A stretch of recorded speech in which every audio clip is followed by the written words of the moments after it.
자, 이번 시간에는 형용사를 붙이는 또 다른 방법 한번 알아보도록 할 건데요. 일단 문제를 먼저 풀어보도록 할게요. 지금 여기 5개의 표현들이 있는데요. 이 5개의 표현들 중에서 나머지 것들과는 특징이 조금 다른 것을 하나 찾아보시기 바랍니다. 여러분들 이렇게 보시면은 전부 다 형용사 표현이라는 것을 알 수가 있죠. 그렇다고 한다면 우리가 이제까지 배운 관계대명사로 표현하는 것 같은데, 일단 영어라고 하는 것은요, 구조의 언어라고 했죠. 그러면 구조적으로 한번 이해해 보면서 어느 표현이 좀 다른지 살펴보도록 할게요. 그러면 1번 표현부터 한번 문장으로 바꿔보도록 할게요. 보시면은요, 제인이 그 남자를 어제 만났다. 그 남자라는 표현이 지금 명사로 활용되고 있다는 것을 알 수가 있겠죠. 두 번째 볼게요. 사람들은 공원에서 달리고 있다. 마찬가지로 명사라고 할 수가 있습니다. 세 번째 보도록 할게요. 자, 그들이 그 식당을 2주 전에 방문했다. 마찬가지로 명사로 쓰이고 있죠. 네 번째 보도록 하겠습니다. 마이크가 그의 부인을 그 식당에서 만났다. 보니까 이번에는 그 식당이라는 것이 명사가 아니라 부사로 쓰이고 있다는 것을 알 수가 있겠죠. 5번 보도록 할게요. 탐은 친구들과 노래를 하고 있다. 보니까 탐은 명사로 쓰이고 있다는 것을 알 수가 있습니다. 여러분들이 봤듯이 지금 4번에서는 지금 그 식당이라는 것이 부사로 쓰이고 있다는 것을 알 수가 있겠죠. 자, 여러분들이 앞에서 확인한 것처럼 우리말에서는 똑같이 형용사 표현이에요. 그런데 구조의 언어인 영어에서는 4번은 다른 표현이라고 할 수가 있습니다. 자, 그렇다고 한다면 우리가 형용사를 갖다 붙일 때 관계대명사라는 것을 이용했는데, 지금 이것은 어떤 식으로 표현을 하느냐? 바로 관계부사로 표현을 한다라고 할 수가 있습니다. 자, 그러면 영어로 한번 영작해 보도록 할게요. 일단 우리가 필요한 거 그 식당이 필요하겠죠? 그리고 뒤에다가 형용사를 이렇게 갖다 붙입니다. 일단은 형용사를 붙여줄 수 있는 무언가가 필요하고요. 그리고 나서 마이크가 그의 부인을 만났다라는 표현을 뒤에다 붙이면 되겠죠? 구조적으로 한번 이것을 분석해서 자세히 알아보도록 할게요.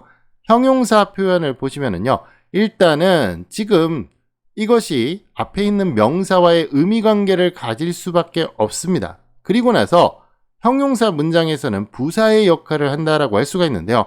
전치사 플러스 명사 in the restaurant이라는 식으로 부사의 역할을 한다라고 할 수가 있겠죠. 자, 그래서 이것을 뭘로 쓰느냐? where라는 것, 장소를 나타내 주니까 where라는 것으로 바꿔서 쓸 수가 있는데요. 자, 보시면은 관계를 나타내주고 부사의 역할을 해주니까 당연히 관계부사라고 할 수가 있겠죠. 자, 여러분들 이름 자체에서 그 의미가 전부 다 담겨 있다는 것을 알 수가 있습니다. 우리가 방금 앞에서 장소를 나타내주는 관계부사 where라는 것을 봤는데요. 관계부사는 4가지 종류가 있으니까 보도록 할게요. 시간을 나타내줄 때는 when을 쓰고요. 이유를 나타낼 때 why를 쓰면 됩니다. 그리고 방법을 나타낼 때는 how를 쓰면 되겠죠. 그러면 다른 표현도 한번 하나하나 해보도록 할게요. 탐이 제인을 만났던 그날이니까 당연히 the day가 나오고요. 그 다음에 뒤에다가 형용사 갖다 붙여줘야겠죠. 그리고 나서 지금 시간이니까 관계부사는 when을 써주면 되고요. 탐이 제인을 만났다 붙여주면 완성이 됩니다. 이번엔 스티브가 늦었던 이유를 한번 보도록 할게요. 이유니까 the reason을 갖다 쓰고요. 그 다음에 뒤에다가 형용사 갖다 붙이면 되는데요. 이유는 why를 써서 붙여주면 되겠죠. 그래서 스티브가 늦었다 붙여주면 완성이 되고요. 이번엔 당신이 그 기계를 만드는 방법을 한번 해보도록 할게요. 방법이니까 the way가 나오고요. 그 다음에 형용사 붙여주는데 방법을 나타내주는 것은 당연히 how라고 그랬죠. 그러니까 당신이 그 기계를 만들었다라는 것을 뒤에다 붙여주면 되는데요. 자, 여기서 여러분들이 한 가지 알아둘 점이 있습니다. 이렇게 관계부사 how의 경우에는 생략을 해주는데요. 그 이유는 지금 말고 조금 이따가 제가 설명을 드리도록 할게요. 이렇게 4가지 종류의 관계부사를 알아봤는데요. where라는 거, when이라는 거, why라는 거, 그리고 how라는 것을 알아봤었죠. how는 생략해서 쓴다라고 했는데요. 이것은 조금 이따가 제가 설명을 드리고요. 이 관계부사라고 하는 것을 가만히 들여다보도록 할게요. 일단은 여러분들 부사라고 하는 것은 전치사 플러스 명사로 표현할 수가 있겠죠. 그리고 여러분들 보시면요. 관계라는 것이 있습니다. 이 관계라는 것과 명사를 합치면은 관계를 이어주는 형용사에서 쓰이는 형용사를 연결해주는 관계 대명사의 개념이라고 할 수가 있는데요. 그렇다고 한다면 관계부사는 전치사 플러스 관계 대명사라고 표현을 할 수가 있겠죠. 이렇게 구조적으로 바꿔서 쓸 수도 있는데요. 이걸 적용해서 관계부사를 다르게 한번 표현해 보도록 할게요. 그러면 관계부사라고 하는 것 전치사 플러스 관계 대명사로 바꿀 수가 있다고 했죠. where라고 하는 것을 한번 바꿔보도록 할게요. 바로 이런 식으로 in which로 바꿀 수가 있는데요. 뒤에다가 마찬가지로 붙여주면 되겠죠. 그리고 이것은 보시면은요. 앞에 있는 전치사를 뒤로 갖다가 놓을 수도 있는데요. 지금 위에 있는 표현은 문어체에서 쓰는 표현이라고 할 수가 있습니다. 문어체라고 하는 것은 글을 쓸 때 나타내는 그런 격식적인 표현이라고 할 수가 있는데요. 실제로 우리가 대화를 할 때 다시 말해서 구어체에서는 보다 편하고 자연스러운 관계 부사 where를 쓴다라는 것을 기억을 해 두시고요. 밑에 있는 거 보시면은요. 구조적인 참고라고 할 수가 있는데 전치사가 뒤로 가는 표현은 문법적으로는 가능합니다. 그런데 이것이 자주 쓰이는 표현은 아닙니다. 그렇다라고 할지라도 시험에는 굉장히 많이 등장하니까 잘 기억을 해 두셔야 합니다. 이번엔 관계부사 when도 마찬가지로 전치사 플러스 관계 대명사로 바꿔보도록 할게요. 시간을 나타내주는 when이니까 이것은 on which라는 것으로 쓸 수가 있고요. 마찬가지로 뒤에다가 그냥 붙여주면 되겠죠. 그리고 전치사를 뒤에다가 보낼 수도 있습니다. 그래서 위에 있는 것은 문어체고요. 밑에 있는 것은 구조적으로 참고를 해야 되는데 시험에는 뻔질나게 등장을 하니까 꼭 기억을 해 두셔야겠죠. 자, 관계부사 y도 마찬가지로 전치사 플러스 관계 대명사로 바꿔보도록 할게요. 자, y라고 하는 것은 전치사 for가 붙는다라고 할 수가 있는데요. for라고 하는 것은 기본적인 의미가 생각하고 염두에 두는 대상이라고 했죠. 이유라고 하는 것은 당연히 생각하고 염두에 두는 것이니까 전치사 for가 어울린다는 것을 알 수가 있고요. 뒤에다가 표현 그대로 붙여주면 됩니다. 마찬가지로 이렇게 전치사 for를 뒤에다가 보낼 수가 있는데요. 위에 있는 것은 문어체에서 글을 쓸 때 쓰는 나타나는 그런 표현이라고 할 수가 있고요. 밑에 있는 것은 구조적으로 여러분들이 알아둬야 된다는 거 기억을 해 두셔야겠죠. 이번엔 관계부사 how를 보도록 할게요. how는 생략을 한다라고 했었죠. 그러니까 생략을 해서 쓰는 것이 맞는 것이고요. 어쨌든 간에 전치사 플러스 관계 대명사로 바꿔서 표현을 할 수가 있습니다. 그렇기 때문에 in which를 쓰는데 방법을 나타내주는 전치사는 in이니까 당연히 in이 들어간다는 거 알 수가 있겠죠. 그리고 뒤에다가 형용사 표현 그대로 갖다 붙이고요. 이것도 마찬가지로 전치사를 뒤로 보낼 수가 있습니다. 위에 있는 것은 문어체적인 표현, 글을 쓸 때 나타나는 표현이고요.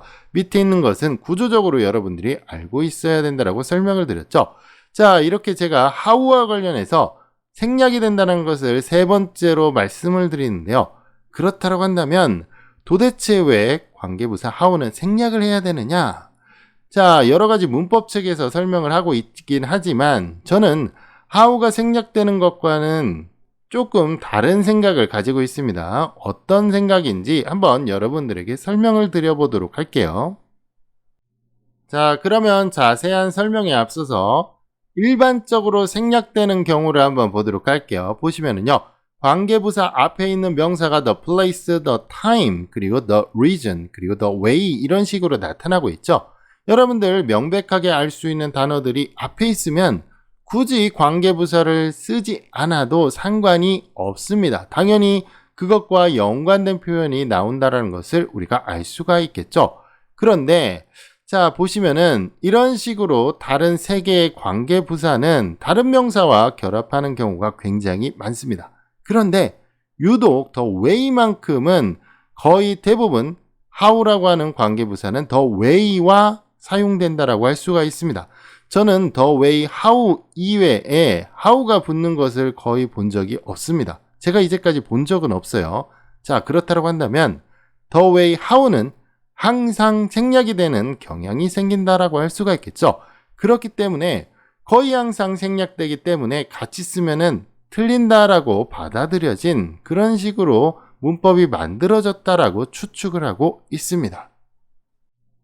제가 방금 앞에서 설명드린 것은 제가 주장하는 거니까 제 주장에 약간의 근거를 한번 들어보도록 할게요. 보시면은요. 구글 북스 앵그램이라고 하는 것이 있습니다. 이것은 책의 내용을 검색할 수 있는 구글의 그런 서비스라고 할 수가 있는데요.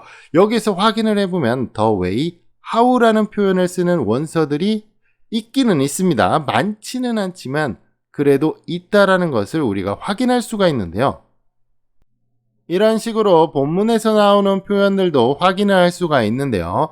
언어의 법칙이라는 것은 사실 그 당시에 언어를 사용하는 사람들의 습관에 의해서 생겨나는 경우도 있습니다. 그렇기 때문에 the way, how에서 how가 생략되는 것을 저는 습관에 의한 법칙이라고 생각을 하고 있습니다. 그것이 정해진 법칙이 아니라 그 당시 사람들의 습관에 의해서 생겨난 법칙이라고 생각하는데요. 그렇기 때문에 how라는 것이 너무나 자주 생략이 돼가지고 아예 법칙적으로 굳어졌다라고 저는 판단을 하고 있습니다. 자, 그렇다라고 한다면 시험에서는 도대체 이것을 어떻게 해야 되느냐? 이 부분을 한번 짚어보도록 할게요. 자, 제가 저희 주장을 뒷받침하기 위해서 설명을 드렸지만 여러분들은 당연히 한국의 문법을 따라야만 하겠죠.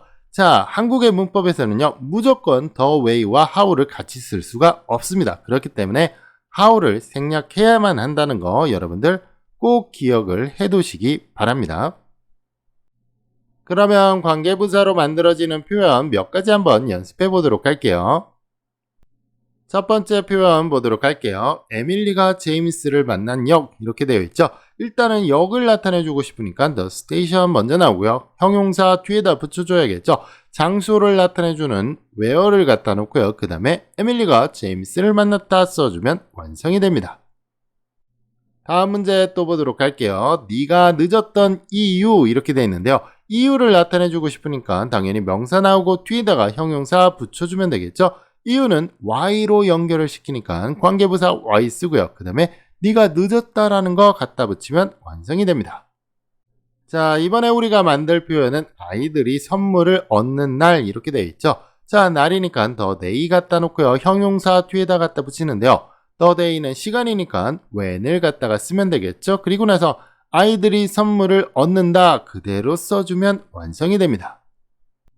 마지막으로 한 문장 더 보도록 할게요. 그가 문제를 푼 방법 이렇게 되어 있는데요. 방법을 나타내주고 싶으니까 당연히 the way가 나오고요. 그 다음에 형용사 뒤에다가 갖다가 붙입니다. the way는 how를 써야 되는데요. the way, how 두 개를 붙이면은 틀린다라고 했죠. 그래서 이렇게 생략을 해주시고요. 그냥 그가 문제를 풀었다를 뒤에다가 붙여주면은 완성이 됩니다.